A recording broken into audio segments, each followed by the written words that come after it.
बिस्मिल्लाहिर्रहमानिर्रहीम। अस्सलाम वालेकुम। मैं हूं मोहम्मद उस्मान और आज की वीडियो में व्यूअर्स हमने बात करनी है चैप्टर नंबर 11 जो कि ICS पार्ट 2 की बुक में फ़र्स्ट टॉपिक है नॉर्मल डिस्ट्रीब्यूशन का। नॉर्मल डिस्ट्रीब्यूशन के बारे में हम जानना सीखेंगे आज की वीडियो में कि नॉर्मल डिस्ट्रीब्यूशन है क्या, इसको डिफ़ाइन करेंगे। नॉर्मल डिस्ट्रीब्यूशन के पैरामीटर्स कौन कौन से हैं और कितने हैं, और फिर इन पैरामीटर्स का नॉर्मल डिस्ट्रीब्यूशन की जो शेप है उस पर क्या इफ़ेक्ट होता है, इस पर बात करेंगे। इंतहाई ज़्यादा अहम टॉपिक है व्यूअर्स। बहुत सारी जो डिस्क्रीट प्रोबेबिलिटी डिस्ट्रीब्यूशंस हैं वो भी एक ख़ास सिचुएशन में जाके नॉर्मल डिस्ट्रीब्यूशन को फॉलो कर जाती हैं। प्रैक्टिकल लाइफ में बहुत सारी एग्जांपल्स ऐसी हैं, हाइट, वेट, इनकम से रेलिवेंट, कि बहुत सारे डेटा सेट्स ऐसे और बहुत सारे वेरिएबल्स ऐसे मौजूद हैं कि जो नॉर्मल डिस्ट्रीब्यूशन को फॉलो कर रहे होते हैं और उनसे मुताल्लिक प्रोबेबिलिटीज़ फाइंड करने के लिए हमें नॉर्मल डिस्ट्रीब्यूशन का सहारा लेना पड़ता। अब नॉर्मल डिस्ट्रीब्यूशन को हम डिफ़ाइन करते हैं जी। सबसे पहले एग्ज़ाम पॉइंट ऑफ व्यू से अगर हम बात करें, define normal distribution, define normal random variable या define normal probability density function, तो इन तमाम क्वेश्चंस का जो है हमने सेम वे में आंसर करना है। एक ही तरीक़ाकार है, एक ही क्वेश्चन को मुख्तलिफ अंदाज में पूछा गया है। तो लिहाजा हम बात करते हैं नॉर्मल रैंडम वेरिएबल है क्या। अगर हमारे पास व्यूअर्स कोई भी एक्स वेरिएबल है, हम वेरिएबल को एक्स का नाम दे देते हैं और वो कंटिन्यूस रैंडम वेरिएबल है, और उस कंटिन्यूस रैंडम वेरिएबल का प्रोबेबिलिटी डेंसिटी फंक्शन अगर इस तरह से लिखा जा सकता है, अगर उस कंटिन्यूस रैंडम वेरिएबल का ये प्रोबेबिलिटी डेंसिटी फंक्शन है, यानी इसकी मदद से हम उसकी प्रोबेबिलिटीज़ को कैलकुलेट कर सकते हैं, तो हमारे पास फिर जो गिवन कंटिन्यूस रैंडम वेरिएबल है हम कह सकते हैं कि ये नॉर्मल रैंडम वेरिएबल है और इसके दो पैरामीटर्स हैं म्यू एंड सिग्मा, यानी मीन एंड स्टैंडर्ड डेविएशन। तो लिहाजा हमने कंटिन्यूस रैंडम वेरिएबल की बात कर ली कि वो नॉर्मल कब होगा, जब उसके दो पैरामीटर्स म्यू एंड सिग्मा होंगे और उसका प्रोबेबिलिटी डेंसिटी फंक्शन इस तरह से, यानी 1/सिग्मा स्क्वायर रूट 2 पाई इंटू ई की power -1/2 into x minus mu over sigma का होल स्क्वायर, इस फॉर्म में लिखा जा सकता होगा। जब भी कोई प्रोबेबिलिटी फंक्शन लिखें, चाहे वो डेंसिटी फंक्शन हो यानी कंटिन्यूस रैंडम वेरिएबल का हो, या चाहे वो मास फंक्शन हो यानी डिस्क्रीट प्रोबेबिलिटी डिस्ट्रीब्यूशन का चाहे वो फंक्शन हो, उसकी रेंज साथ में लिख देना ज़रूरी होती है ताकि क्लियर हो जाए कि इस वेरिएबल की रेंज क्या है हमारे पास। क्योंकि नॉर्मल रैंडम वेरिएबल की रेंज -∞ से +∞ होती है, किसी भी वैल्यू को ये वेरिएबल अज्यूम कर सकता है। इसीलिए इसका जो डेंसिटी फंक्शन है उसको भी फिर हम इस्तेमाल कर सकते हैं -∞ से +∞ किसी भी गिवन रेंज ऑफ वैल्यूज़ के लिए। अब हमने बात कर ली कि दो पैरामीटर्स हैं नॉर्मल डिस्ट्रीब्यूशन के, म्यू एंड सिग्मा।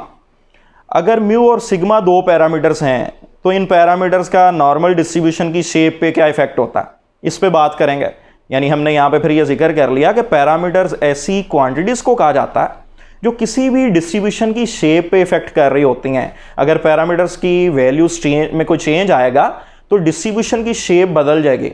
तो लिहाजा अब हम बात करेंगे मीन का रोल क्या है नॉर्मल कर्व पर, और इसी तरह पैरामीटर जो स्टैंडर्ड डेविएशन सिग्मा है उसका रोल हमारे पास क्या है, वेरिएंस सिग्मा स्क्वायर, और इसका स्क्वायर रूट लेंगे तो सिग्मा आ जाएगा। तो सिग्मा या सिग्मा स्क्वायर का रोल नॉर्मल कर्व पे क्या होता है, इस पे बात करेंगे।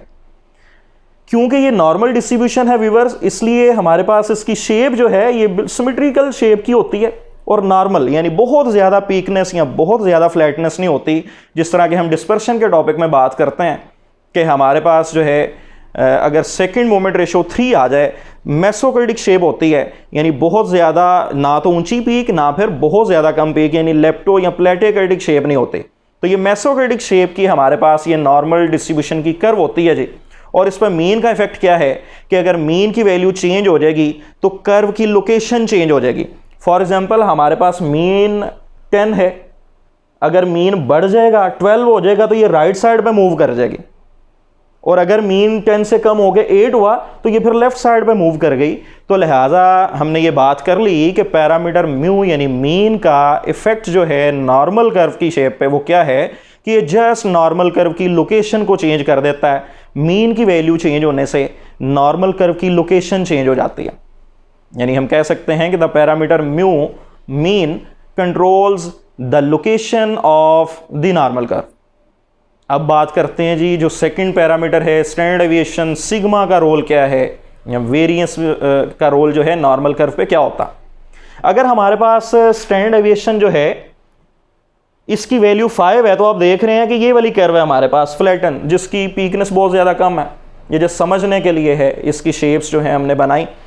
हमारे पास अगर सिग्मा, क्योंकि डिस्पर्शन की एक मेजरमेंट है, वेरिएशन फैलाव की मेजरमेंट करता है, डिस्पर्शन के टॉपिक में हम इस पे बात करते हैं, तो लिहाजा क्योंकि वेरिएंस या स्टैंडर्ड डेविएशन फैलाव की मेजरमेंट करते हैं, जितनी ज़्यादा इनकी वैल्यू होगी इट मीन्स फैलाव ज़्यादा होगा, और जितनी वैल्यू इनकी कम होगी इट मीन्स डेटा का, उसकी डिस्ट्रीब्यूशन का फैलाव कम है।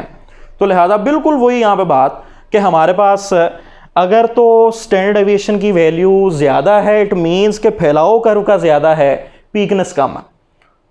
और अगर वेरिएंस या स्टैंडर्ड डेविएशन की हम बात कर लें, इसका आंसर जो है कम होगा, जो इसकी वैल्यू कम होती जाएगी इट मीन्स फैलाव कम होता जा रहा है और पीकनेस बढ़ती जा रही है। तो लिहाजा हम फिर कह सकते हैं कि the second parameter standard deviation यानी सिग्मा कंट्रोल्स द पीक्डनेस और flatness of the normal curve. ये पीकनेस या फिर हम बात कर सकते हैं कि फ्लैटनेस ऑफ नॉर्मल कर्व को जो है कंट्रोल करती है। तो लिहाजा हमने दोनों पैरामीटर्स जो नॉर्मल डिस्ट्रीब्यूशन के हैं, म्यू और स्टैंडर्ड डेविएशन, इस पे हमने बात कर ली और इनका रोल भी देख लिया कि नॉर्मल डिस्ट्रीब्यूशन की जो शेप है इस पे क्या होता है। नेक्स्ट वीडियो में हम इंशाल्लाह बात करेंगे जी प्रॉपर्टीज़ ऑफ नॉर्मल डिस्ट्रीब्यूशन पे। बहुत ही अहम टॉपिक है प्रॉपर्टीज़ ऑफ नॉर्मल डिस्ट्रीब्यूशन का भी। इस चैप्टर में बहुत कम थ्योरी है लेकिन बहुत ज़्यादा अहम है, क्योंकि कम थ्योरी है और उसी में से आपको शार्ट क्वेश्चंस पूछे जाना है। तो बड़ी अच्छी तरह से इनको समझिएगा और याद भी रखिएगा।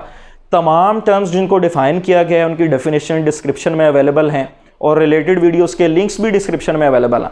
तो लिहाजा अगर कोई मसला हो लाजमी कमेंट्स में पूछें, उसका आंसर किया जाएगा। नेक्स्ट वीडियो में प्रॉपर्टीज़ ऑफ नॉर्मल डिस्ट्रीब्यूशन के साथ मिलेंगे, हाजिर होंगे नेक्स्ट वीडियो में। तब तक के लिए इजाज़त दीजिएगा जी, बहुत शुक्रिया, अल्लाह हाफ़िज़।